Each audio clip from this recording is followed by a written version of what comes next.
Hey guys, okay, today you're going to be doing the trigonometric graphing review. Now be careful because these are all sine and cosine, and remember your test on Friday is going to have all 6 trig functions. But this will give you a good review over it because we worked on the other 3 the most recently. Alright, so y equals 3 sine of 1/2 x minus 1 is number 5. So let's just look at that. The first thing it asks you for is the amplitude. Remember, to find the amplitude, you're going to take the absolute value of that a value. Actually, let's first go through and let's just identify what our a, b, c, and d are. So our a is a 3, our b is going to be 1/2, c, there's nothing being added or subtracted to x, and d would be a -1. So remember now, your amplitude is an absolute value of 3, which then would be 3. Then it asks for your period. It tells you and reminds you there that your period for sine and cosine is 2 pi over b, which means it's 2 pi over your b value is a 1/2. So either keep it, change it, flip it, or multiply here by that little denominator to make it cancel out. So you get 4 pi over 1, which reduces to 4 pi. And then it asks you for the phase shift. Well, depending on which way it's written, we've looked at it, but all of these are written in the same form. So it tells you your phase shift is c over b. Because all of these, if you have a number, if you have a b value, it's going to be inside the parentheses. Remember, if it was outside the parentheses, then we could just say our phase shift with our c. But if it's inside parentheses, we have to say it's c over b. Alright, so we said that c was 0, b is 1/2. We know there's no c value, so it means there's no phase shift anyways. So our phase shift would be 0. And then it asks for the vertical shift. And your vertical shift is how far up or down it goes, and that's, of course, our d value, which is -1, which means it's going to go down 1. Alright, and then what I want you to do is I want you to graph them, and I apologize because I did put some of the graphs on the back page of this here. So I have asked your sub to put a copy of the front page here up on the board so that y'all can see it, so you don't have to flip back and forth when you go to graph it. Alright, but if I wanted to graph this one, which you do,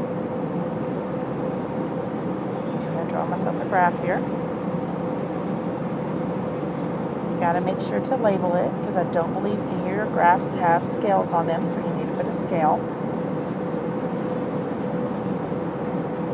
I'm just going to do every other line is a pi over 2, so every 2 lines, or every 4 lines would be pi. Ladies and gentlemen, please turn to your seats. Check your seatbelt. Sorry about that. Just y'all know where I'm at.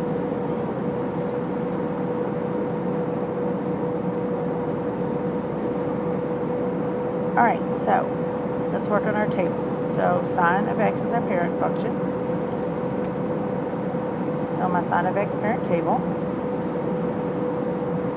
And this better be on your plate. You have a test on Friday, and Miss Bates.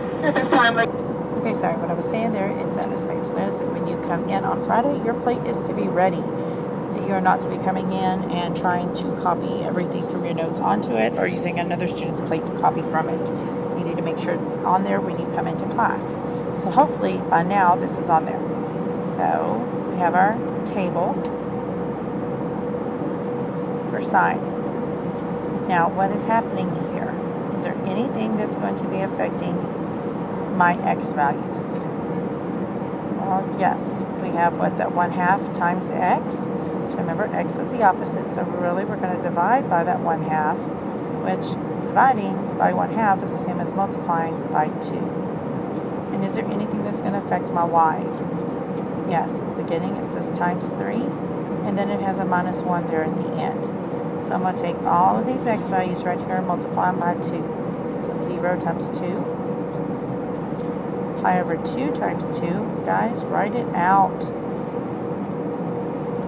Pi times 2, and hopefully you can see your counter there. It's 0, 1 pi, 2 pi, so we know it's going to be 3 pi and 4 pi. If you need to, keep multiplying it.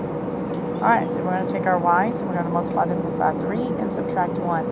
So 0 times 3 is 0 minus 1, so negative 1. And I see that happens on all of these. We'll go ahead and put that there.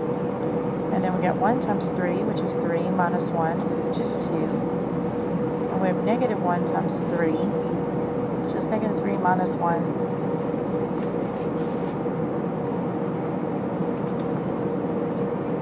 which is negative 4. Alright, so let's actually graph those points now.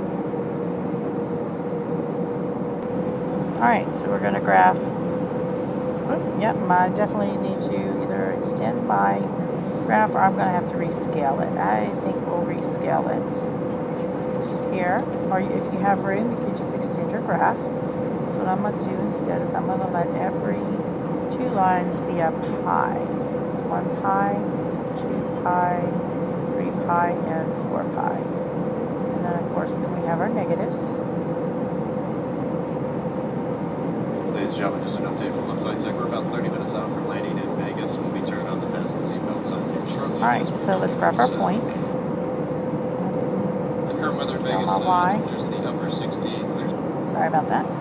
Okay, so let's graph our points. So 0, negative 1. So let me change back to my green.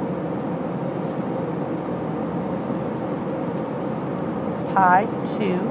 Obviously, I didn't scale far enough, did I? Sorry. We need to go to 2, and we need to go down to what? Negative 4. 2, negative 3, negative 4. Right? It's going to be a big graph, isn't it? So then at 2 pi, we're back at negative 1. 3 pi, we're down at negative 4. And at 4 pi, we're back at negative 1. Alright, so it is a big graph. So let's see if we can draw this. Yep, it's a little bumpy where I'm at, so it's a little rough, but it may do. And so there's what the graph of it would look like. Now, let's see what the directions for the graph told us. It just says to graph the functions here, so it didn't say to do more than 1 full period, but you know that if it did ask us to do that, we would just follow our pattern and repeat ourselves. So that means that negative pi would be down here at negative 4, 2 pi would be at negative 2 pi would be at negative 1, 3 pi would be up at 2, and negative 4 pi would be back down at negative 1. And then we could just play connect the dot here. A little smoother this time.